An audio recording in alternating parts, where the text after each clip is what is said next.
नमस्कार, आकाशवाणी देहरादून से प्रस्तुत है प्रादेशिक समाचार। पहले मुख्य समाचार। मुख्यमंत्री पुष्कर सिंह धामी ने सैन्य धाम के निर्माण कार्यों में तेजी लाने के निर्देश दिए। कहा, सैन्य धाम का स्वरूप भव्य और दिव्य हो। केंद्र सरकार ने सुविधाओं से वंचित ग्रामीण महिलाओं को स्वयं सहायता समूह में लाने के लिए संगठन से समृद्धि योजना शुरू की। प्रदेश में जड़ी बूटियों के सतत विकास के लिए आज देहरादून स्थित किसान भवन में राज्य स्तरीय कार्यशाला का आयोजन किया गया। और मौसम विभाग ने आज से 21 अप्रैल तक प्रदेश में कहीं कहीं बारिश की संभावना जताई है। समाचारों के साथ मैं प्रियंका मलिक। अब समाचार विस्तार से। मुख्यमंत्री पुष्कर सिंह धामी ने कहा है कि सैन्य धाम के निर्माण कार्यों में और तेजी लाई जाए। श्री धामी ने आज देहरादून में सैन्य धाम शौर्य स्थल की उच्च स्तरीय बैठक में अधिकारियों को ये निर्देश दिए हैं। उन्होंने कहा कि सैन्य धाम का स्वरूप भव्य और दिव्य होने के साथ ही धाम में उत्तराखंड की झलक भी दिखे। सैन्य धाम के आसपास केदारखंड और मानस खंड की थीम पर भी ध्यान दिया जाए। मुख्यमंत्री पुष्कर सिंह धामी ने कहा है कि प्रदेश में पर्यटन के क्षेत्र में अपार संभावनाएं हैं। इस दिशा में राज्य के युवाओं में कौशल को बढ़ावा देने की जरूरत है। आज देहरादून में मुख्यमंत्री पुष्कर सिंह धामी ने कहा कि राज्य में युवाओं को पर्यटन और होटल व्यवसाय के क्षेत्र में प्रशिक्षित करने के लिए यदि स्विट्जरलैंड से अच्छे प्रशिक्षकों की व्यवस्था हो सकती है तो इस दिशा में कार्य किया जाए। राज्य में प्रशिक्षण के लिए आवश्यक संसाधनों की व्यवस्था सरकार की ओर से की जाएगी। उन्होंने कहा कि युवाओं को प्रमाणित पाठ्यक्रम की अच्छी सुविधा मिलने से उनके हुनर को बढ़ावा मिलेगा। श्री धामी ने कहा कि राष्ट्रीय शिक्षा नीति 2020 के तहत राज्य में 11वीं और 12वीं कक्षा के विद्यार्थियों के लिए बेहतर व्यावसायिक पाठ्यक्रम के लिए भी स्विस एजुकेशन ग्रुप से मदद ली जाएगी। विद्यार्थियों को बेहतर व्यावसायिक शिक्षा मिले, इसके लिए विस्तृत योजना बनाई जाए। केंद्रीय ग्रामीण विकास मंत्री गिरिराज सिंह ने आज संगठन से समृद्धि योजना का शुभारंभ किया। यह अभियान सभी पात्र ग्रामीण महिलाओं को स्वयं सहायता समूह के अंतर्गत लाकर उन्हें सशक्त करेगा। इस अवसर पर श्री गिरिराज सिंह ने कहा कि सरकार का लक्ष्य 10 करोड़ महिलाओं को स्वयं सहायता समूह से जोड़ने का है। वर्तमान में ये संख्या 9 करोड़ है। उन्होंने प्रसन्नता व्यक्त की है कि मई 2014 में यह संख्या मात्र 2 करोड़ 35 लाख थी, जो अब बढ़कर 9 करोड़ से अधिक हो गई है। उन्होंने कहा कि सरकार ने स्वयं सहायता समूह से जुड़ी प्रत्येक महिला की आय 1 लाख रुपए प्रति वर्ष करने का लक्ष्य रखा है। टिहरी जिले के नरेंद्र नगर में 25 से 27 मई और 26 से 28 जून के बीच G20 के 2 सम्मेलन होने प्रस्तावित है। सम्मेलन की तैयारियां जोरों पर की जा रही है।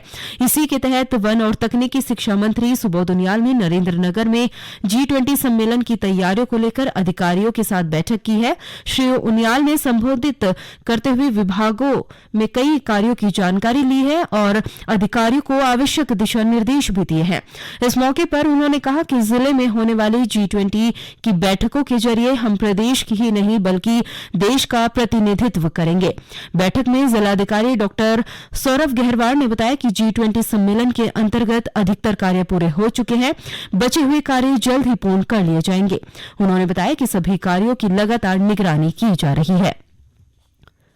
खेल मंत्री रेखा आर्य ने आज हल्द्वानी स्थित इंदिरा गांधी खेल मैदान का निरीक्षण किया।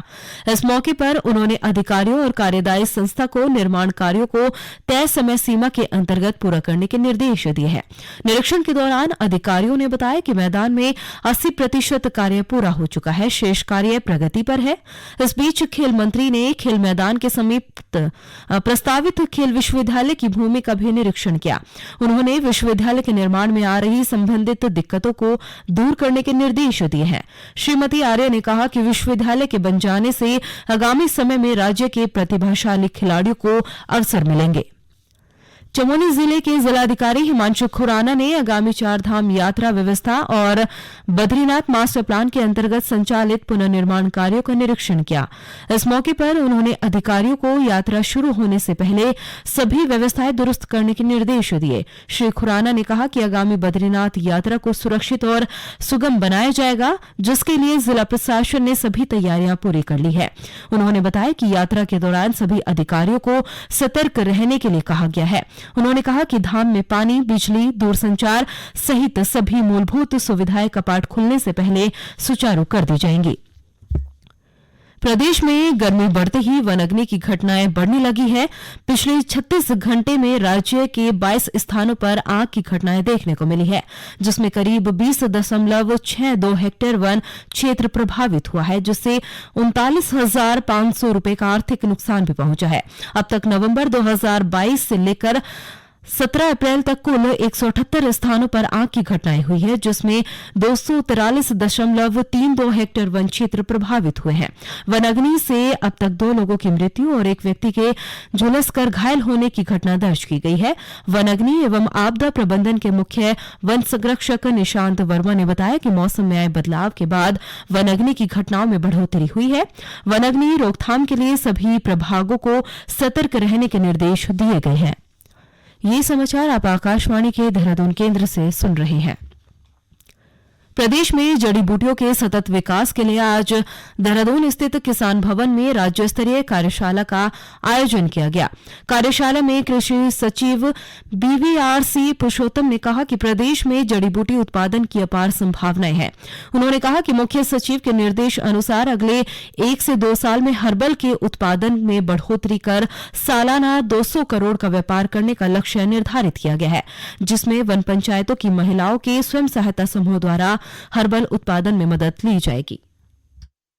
उत्तराखंड हमेशा माना जाता है कि हर्बल में बेशज में बहुत ज्यादा पोटेंशियल है, बट उस पोटेंशियल को हम नहीं निकाल पा रहे हैं। आज की तारीख में भी सिर्फ हम मात्र 20 करोड़ का ट्रेडिंग हम कर पा रहे हैं पूरा एनुअली। इसको मुख्य सचिव महोदय ने भी निर्देश दिया कि इसको हमको 200 करोड़ तक लेके जाना है आने वाले 1 साल में, 2 साल में। उसी के तहत आज हमने स्टेक होल्डर कंसल्टेशन यहाँ पर रखा है। हमारे पास लगभग 70% वन विभाग की एरिया है। वहाँ पर वन पंचायतों में हम कैसे हर्ब्स को ग्रो करें महिलाओं की स्वयं सहायता समूह द्वारा, और इसको प्रोडक्शन कैसे बढ़ाए, वो आज का कार्यशाला का मुख्य उद्देश्य है। वही जड़ी बूटी संस्थान के निदेशक डॉक्टर ललित नारायण मिश्र ने कहा कि कार्यशाला का मुख्य उद्देश्य जड़ी बूटी के उत्पादन में आने वाली समस्या और चुनौतियों का सामना कर जड़ी बूटी का सतत विकास करना है। कार्यशाला में राज्य के हितधारक वैज्ञानिकों, खरीदारों, विशेषज्ञों, जड़ी बूटी से जुड़े किसानों के साथ ही वन विभाग के अधिकारियों ने हिस्सा लिया। अब सुनिए आकाशवाणी के लोकप्रिय कार्यक्रम प्रधानमंत्री की मन की बात पर आधारित विशेष श्रृंखला। आज की कड़ी का विषय है आत्मनिर्भर भारत।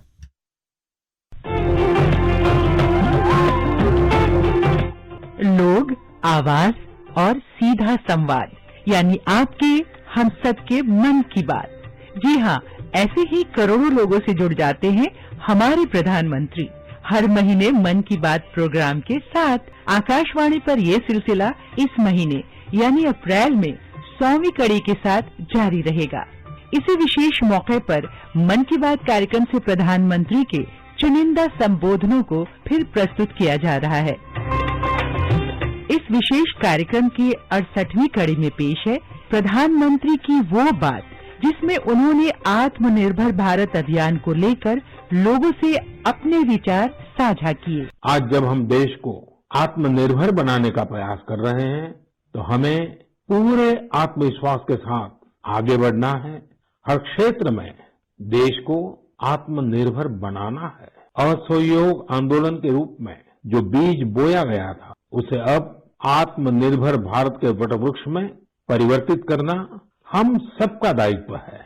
मेरे प्यारे देशवासियों, भारतीयों के इनोवेशन और सॉल्यूशन देने की क्षमता का लोहा हर कोई मानता है, और जब समर्पण भाव हो, संवेदना हो, तो ये शक्ति असीम बन जाती है।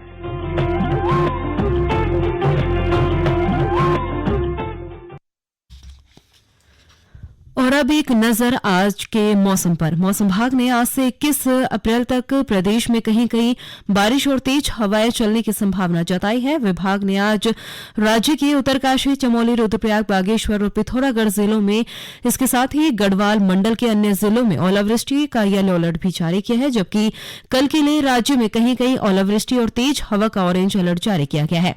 वहीं 20 अप्रैल को यही स्थिति बनी रहेगी। केंद्र सरकार ने कहा है कि प्रधानमंत्री गति शक्ति पहल के अंतर्गत पिछले 1.5 वर्षों में 5,14,000 करोड़ रुपए की परियोजनाओं का मूल्यांकन किया गया है। इस पहल का शुभारंभ अक्टूबर 2021 में किया गया था। इसका उद्देश्य देश भर में सभी संबंधित मंत्रालय और विभागों के लिए एकीकृत और समग्र तरीके से योजना बनाना है। इसका लक्ष्य विभिन्न प्रकार की संपर्क सुविधा और संचालन तंत्र में सुधार करना तथा बुनियादी ढांचे से संबंधित खामियों को दूर करना है, ताकि आम लोग और वस्तुओं को निर्बाध तरीके से एक जगह से दूसरी जगह ले जाया जा सके। अंत में मुख्य समाचार एक बार फिर। मुख्यमंत्री पुष्कर सिंह धामी ने सैन्य धाम के निर्माण कार्यों में तेजी लाने के निर्देश दिए। कहा, सैन्य धाम का स्वरूप भव्य और दिव्य हो। केंद्र सरकार ने सुविधाओं से वंचित ग्रामीण महिलाओं को स्वयं सहायता समूह में लाने के लिए संगठन से समृद्धि योजना की शुरुआत की। प्रदेश में जड़ी बूटियों के सतत विकास के लिए आज देहरादून स्थित किसान भवन में राज्य स्तरीय कार्यशाला का आयोजन किया गया। और मौसम विभाग ने आज से 21 अप्रैल तक प्रदेश में कहीं कहीं बारिश की संभावना जताई है। इसके साथ ही प्रादेशिक समाचार का ये बुलेटिन समाप्त हुआ। नमस्कार।